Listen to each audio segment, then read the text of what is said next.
cramping is not good.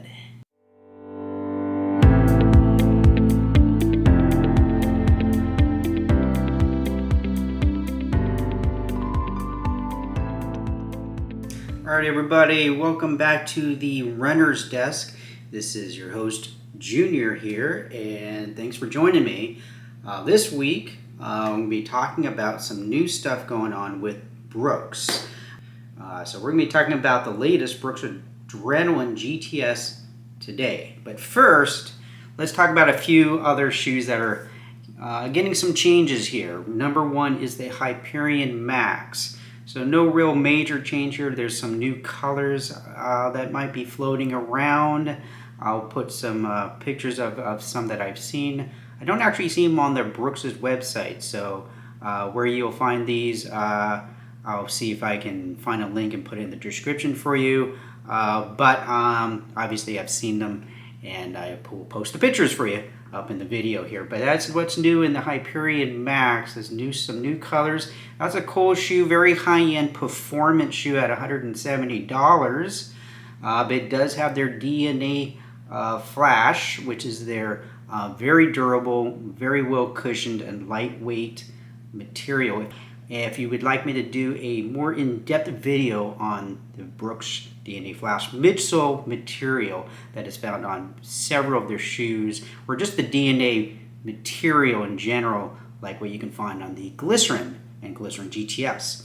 All right, the next shoe here is the Hyperion from them. Yes, you have the Hyperion Max and then the Hyperion Tempo. And then there's some new shoe that I saw recently called the Hyperion, with nothing else really attached to it. It looks very much like a new Tempo without the name Tempo on it. So not too much there on that. If let's see, what do we have as far as the Tempo go? The Tempo is also got that DNA Flash and is a lightweight shoe, narrower platform, more for like really fast tempo track workouts, maybe 5Ks, 10Ks, while the Hyperion Max is more maybe for up to maybe even a marathon if you want more cushion to it. It's just kind of a more cushioned, wider platform version of that Hyperion and Hyperion Tempo. So now we're going to get to the meat and potatoes here, which is the Brooks Adrenaline GTS 23. This is kind of a more evolution than revolution. I don't see a whole lot here. Let's get to my little cheat sheet here. Brooks Adrenaline. This is just starting to come out on market, so you may not see it everywhere. It is a little bit limited by what I've seen, but there is some out there. Let's see here. A couple cool things about it. It's close to 60% recycled material on the upper. 11.2, I guess, percent of it is made out of plastic bottles diverted from landfills. That's very cool. So Brooks has always been kind of on the game of as far as recycled material. So in case you didn't know, the GTS is part of their support shoe lineup. It has that guide rail system, which came into effect around 2018. I forget exactly which model it was. I think it might have been Brooks Adrenaline 18 or something like that. But that was a major update. I already have a video, and I'll link it up somewhere, on that Brooks Adrenaline GTS update, which was a massive, biggest update since the original Adrenaline when they introduced the guide rails. So that was my number one video for a long time, until a couple new videos surpassed it. It's going to be, if you like the Brooks Adrenaline 22, you're going to most likely like the Brooks 23 Adrenaline GTS. It looks, the fit and feel basically the same. It does look like it got the new material in the midsole that the Ghost got on the last update. So it might be just ever so slightly more cushioned than the 22.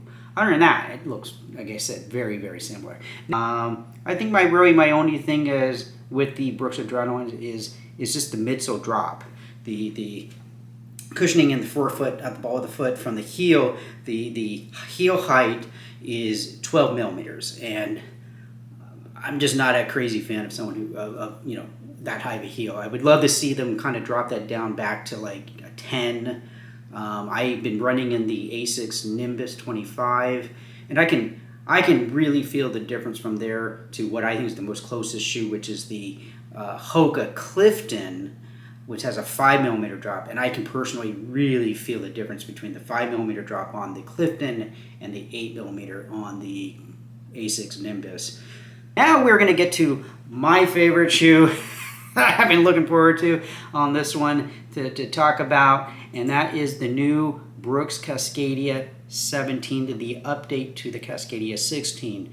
Brooks Cascadia 16 did really, really well. It was a very popular shoe. It does great for trail hiking and some running. Again, if you tend to like those stiffer shoes like the Adrenaline and so forth, then the Cascadia 16 was a natural choice for you. It fit similar, it felt similar, but obviously adapted for trails. This new Brooks Cascadia 17 looks really runnable. Like, I put on a Cascadia 16 and previous Cascadias, and I always just go, oh man, this is going to be a great hike today, or a walk or something like that. It just always felt a little too heavy and a little too stiff for me to get into a run with that shoe. But the Cascadia 17 here, and I've actually put this on, it is much more runnable. This is a much more runnable, responsive shoe, in my opinion, compared to the Cascadia 16. This thing looks really, really great. The knobs on the bottom, great traction. It's it's a Brooks, so you know it's going to fit really well.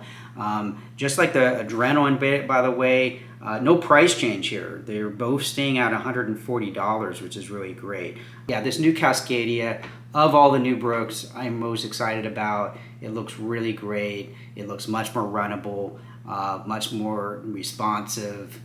Still has the rock plate going through it. So anyway, that's my quick wrap up here on the new Brookses. If you like this kind of material, please let me know in the comments. Like the video, share it. We just broke 100 subscribers. No, it's not a huge number, but it's a huge number for me. I really appreciate it. So subscribe if you like this content. If there's more stuff you want to see, let me know in the comments. And other than that, have a cool day.